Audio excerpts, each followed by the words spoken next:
no chicote com o rapaz da rua de cima. Tá quase perdendo. Olha o desespero do menino. Olha o desespero do menino.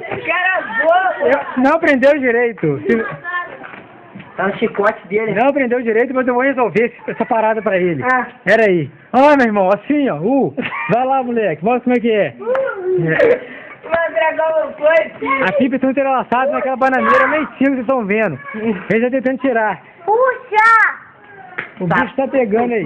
Soltou. Ele cortou o cara. Ele aprendeu comigo mesmo, hein? Só falta tirar da bananeira. E olha lá. Esse é o cara. Ganhou a parada. Esse é o cara. Olha só a pipa de novo no alto, no céu voando. Preste atenção, porque tá muito pequenininho, tá muito alto. Olha a felicidade dele. Com a orientação do irmão, ele conseguiu tirar a pipa Meu Deus. do meio da bananeira, engraçado em outra, cortando o cara. Agora, chicote. Essa é mais uma lição de como se salta pipa em Leopoldina.